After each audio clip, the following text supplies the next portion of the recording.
Hi babes, welcome back to the channel. So today I'm going to be talking all about my personal tarot card for the year, Temperance, and how I think it's going to be showing up for me moving into 2021.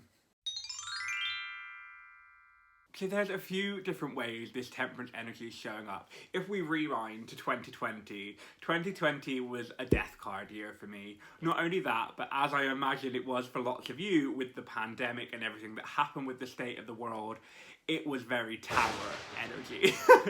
It was very, very life-changing for me, emotionally, spiritually, physically, like on every level. Coming into Temperance this year, I'm actually really excited to kind of find a balance again, find this kind of alchemy within me to be able to like keep myself in this neutral space. So the first thing I wanted to talk to you guys about was kind of this swing I'm experiencing in my healing journey.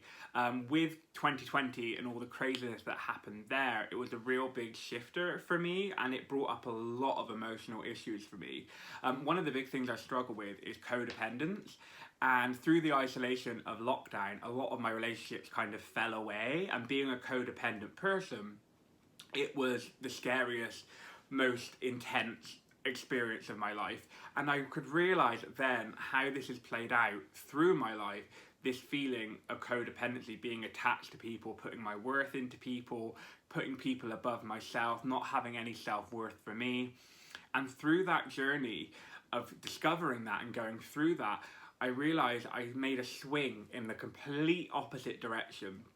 So instead of being completely codependent, I went to being completely independent. So I isolated myself a lot. I changed my phone. I got rid of my smartphone. I was very much a hermit and I tucked myself away from the world just to really reconnect to myself and spend time with myself and learn who I was and like what I believed and what I stand for and what my values and beliefs are, and really get a sense of who I am as a person. And I think part of that energy coming into 2021 with this Temperance card that's my significator for the year is going to be about now swinging slowly back to the other way. A reason I recently left social media is because I realised that would be too big of a swing back to codependence for me. It was too much of a risk to put my faith in that and to bring that tool into my life. So that is why I got rid of social media as a step forward on this healing journey. So now where I've swung completely to independence and isolation, I'm starting to bring back in connection and opening up again.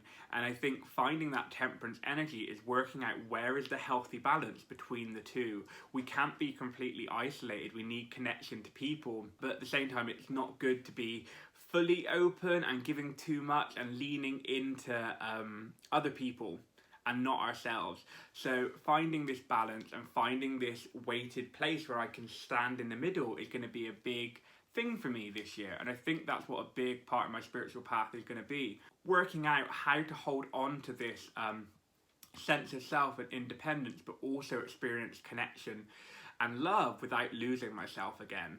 Another idea that came to me when I've been thinking about this swing is black and white thinking's been coming up a lot, and how prevalent that's been in my life, that I can be very idealistic at times, and within that it's very easy for me to try and compartmentalize stuff and try and make sense of stuff and want to have like, this is right, this is wrong, yes, no.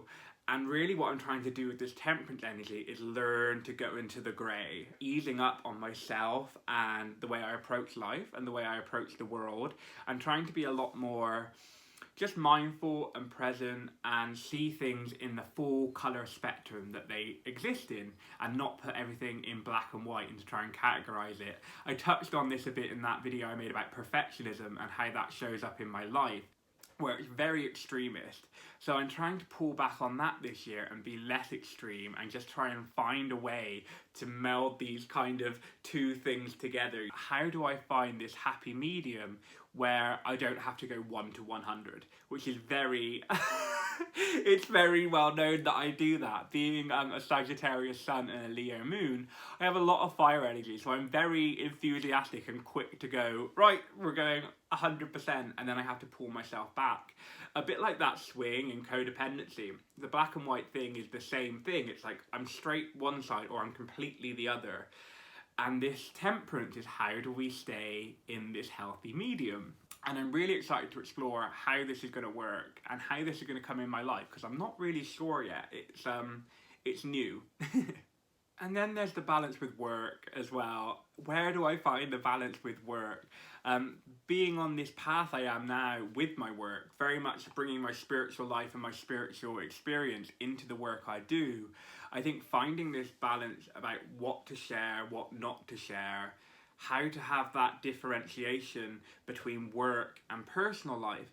Because when you work for yourself, it's so easy to let it bleed over into all the time and it become all consuming, where then you feel like you never have a break from it. How do I make that work? How do I make that work for me? And how do I blend the two? And how much do I give and how much do I pull back? And where does that sit right with me? So a lot of these themes are really about finding that balance and finding that center within these energies.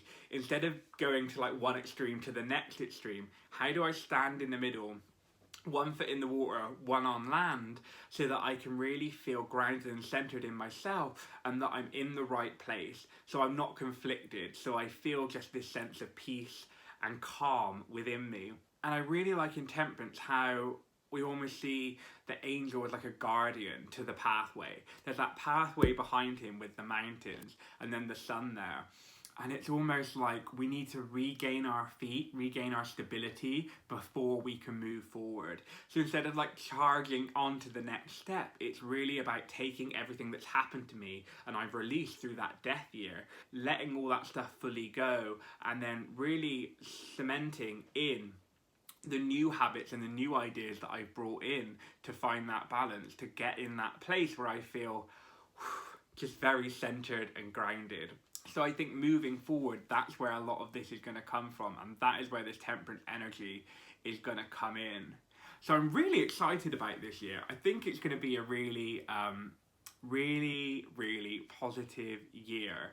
I think it might be challenging, and I think I'm going to have to be really careful to make sure I stay on track and that I don't go to too many extremes, to chasing one direction too much or chasing another direction too much, but really walking that line and finding my own personal balance and my own personal center within myself and validating and allowing that for myself. I think these are going to be my big lessons of 21. I've said it a few times to friends in conversations, but I really feel that this is almost the starting point of my life, if that makes sense. Kind of everything that came before has broken down or fallen away, and like some stuff is coming with me, but a lot of it isn't. I think surrendering into the dismantling of that is allowing me to now step into my power to rebuild how I want to and really connect to myself. So as I move forward, it's in my own direction for probably the first time in my life, really, and that's really exciting.